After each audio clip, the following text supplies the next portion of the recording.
Eu fico muito impressionado, veja só, desde 2019 eu participei de inúmeros debates na internet dizendo não haverá impeachment e Bolsonaro não irá dar golpe. É claro que eram previsões probabilísticas, né? Eu faço, é o meu estilo, tá?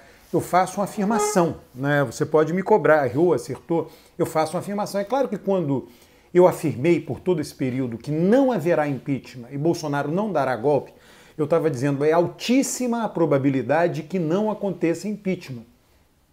Existia uma probabilidade pequena de acontecer o impeachment? Claro que tinha.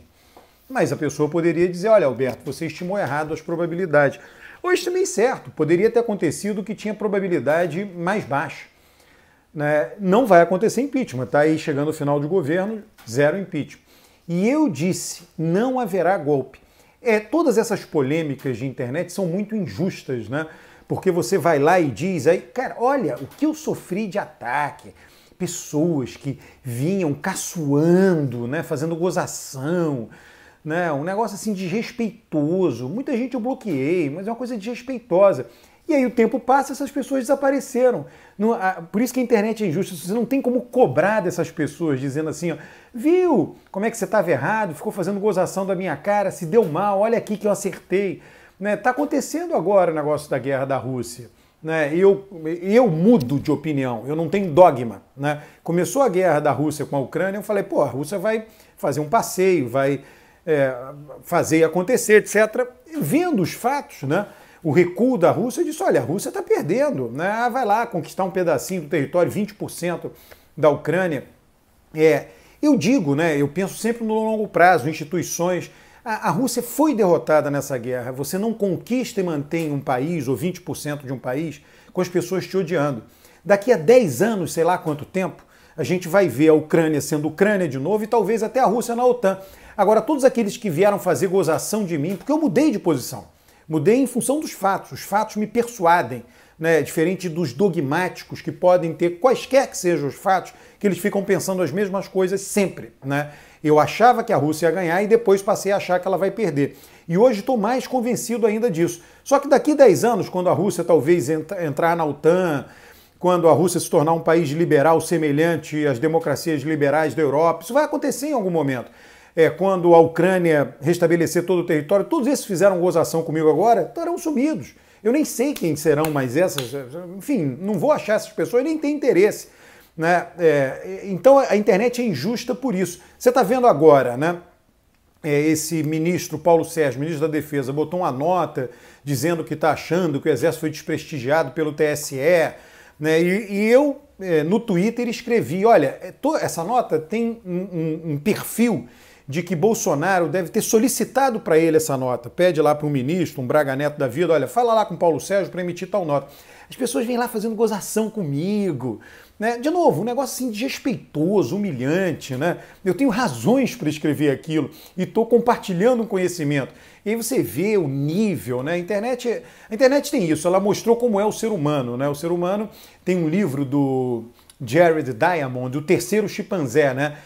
2 chimpanzés, o terceiro chimpanzé somos nós. O ser humano é um chimpanzé realmente, né? E você vê esse comportamento de chimpanzé, de macaquinho, de inúmeras pessoas no Twitter, né? Então as pessoas veem, por que eu acho, eu nunca vou ter certeza, né, que o Paulo Sérgio, o ministro da Defesa, emitiu essa nota por demanda de Bolsonaro. Por uma razão simples, o Paulo Sérgio ele tinha um cargo subordinado ao comandante do Exército. Vocês se lembram, né, procurem lá na internet, vocês vão achar isso, durante a pandemia, e ele se recusou a fazer o que o Bolsonaro defendia para a tropa. O que Paulo Sérgio fez? Ele era o responsável, sei lá, por, logística, não sei, alguma coisa do tratamento da tropa, né? Ele dispensou todo mundo, fez com que deixassem de frequentar os quartéis, quem tinha de frequentar tinha que ir de máscara, vacinado, e Bolsonaro não gostou daquilo e pediu a cabeça dele, e não conseguiu. Né? E aí os chefes militares todos renunciaram, foi aquela tal crise, né? E aí, quando aquilo foi rearrumado, um prazo ali de dias, né? Os militares provavelmente sentaram com o Bolsonaro e disseram, olha, esse Paulo Sérgio você vai ter que engolir, coloca ele de ministro. Ele se tornou ministro da Defesa. Tá? E aí é uma conciliação de lá para cá. Né? Bolsonaro o tolera, foi obrigado a tolerar, porque ele próprio, Bolsonaro, cometeu o erro que o obrigou, né, a colocar Paulo Sérgio no ministro da Defesa, como ministro da Defesa, e o Paulo Sérgio deve fazer uma conciliação ali com o Bolsonaro, chega de conflito. Né, vai para a reserva, etc., e está lá com cargo, né, um salário a mais, é bom, aumentou a renda, né? E aí ele emite uma nota aqui e acolá, mas uma nota absolutamente fora de propósito, fora de hora, que não tem nada a ver com nada, que não tem o perfil do próprio Paulo Sérgio, né? Então tem uma análise por detrás disso. E por que haveria golpe? Golpe não vai ter golpe, vai ter... O que vai acontecer? Tá? Vamos lá. Vai ter uma eleição, Lula vencerá a eleição, Lula só não vence a eleição se Lula for assassinado. Né? E Lula só será assassinado se for um lobo solitário, não há uma conspiração para assassinar Lula. Só que Lula, a equipe de Lula, todo mundo, as proteções são muito grandes. Isso é improvável que aconteça. Bom, então Lula ganha a eleição, toma posse e governa. Bolsonaro, por seu lado, o que ele vai fazer? Ele vai fazer o discurso de que a eleição foi fraudada. Isso ninguém pode impedir Bolsonaro de fazer. Ninguém pode impedir. Ele vai fazer e ele vai ter seguidores, alguns seguidores dele, um grupo lá, vão argumentar isto. Né? Não necessariamente acreditando piamente nisso. Vocês viram, tem muita gente do lado de Bolsonaro que critica a vacina, mas foi lá se vacinar. Então a pessoa se vacinou, tomou primeira, segunda dose, dose de reforço, mas é contra a vacina. Tá? Isso na direita. Na esquerda tem a mesma coisa. Na esquerda tem gente que diz que os salários pagos pelo mercado são injustos, são aviltantes e que o Brasil é um país escravocrata. Mas essa mesma pessoa que diz isso contrata um empregado doméstico pagando salário de mercado. Então isso é normal no mundo. Né? As pessoas falam uma coisa e fazem outra. Tá? Tanto pela esquerda quanto pela direita. Né? Então o que vai acontecer depois da eleição? O que não tem como evitar? Bolsonaro dizer, perdi a eleição porque ela foi fraudada. Né? E ele terá gente dizendo a mesma coisa? Sim, terá gente dizendo a mesma coisa. Então vai haver uma apurrinhação depois disso. Bom, quem terá a mídia será o presidente eleito, Lula é alguém muito habilidoso, Lula sabe do desafio que tem pela frente e ele tem uma natureza, a figura de Lula, o caráter de Lula, né, a característica pessoal dele é de alguém conciliador, é alguém capaz de ceder para conquistar espaços. Lula quer conquistar espaços? Quer, mas ele cede, paradoxalmente. Você conquista, você executa aquilo que você tem várias ideias, várias propostas para executar no governo. Só que tem aquela que é mais importante, aquela que é crucial. No caso de Lula, a mais importante é transferir renda para os mais pobres. Então ele diz, ele pode ceder em várias coisas desde que ele preserve isto.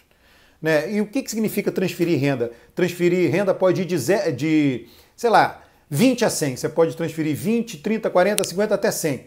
Né? Sei lá, Lula pode ter a meta de transferir nível 80, uma transferência de 80 de nível, imagina simplesmente um número só para mensurar isso. Só que ele não consegue, então ele vai dizer, bom, eu consegui transferir 40. Né? Então ele pode ceder também, o importante é ele melhorar a vida dos mais pobres, essa é a meta de Lula.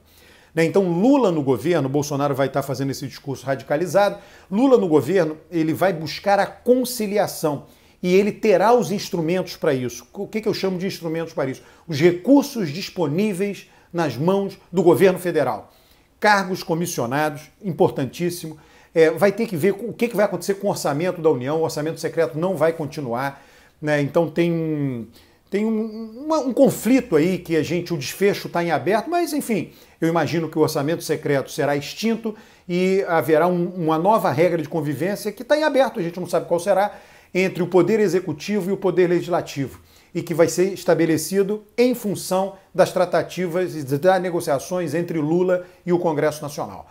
Tá? Então, toda essa radicalização, não haverá golpe daqui para a eleição, não haverá golpe depois da eleição, não haverá golpe durante o governo Lula, né? Não haverá impeachment durante o governo Lula. Lula não é Dilma, ele é um conciliador, ele não sai brigando com todo mundo. Dilma sofreu impeachment não por causa de pedalada, nada disso, porque ela saiu brigando com todo mundo. Brigou com deputados, brigou com senadores, eles acharam...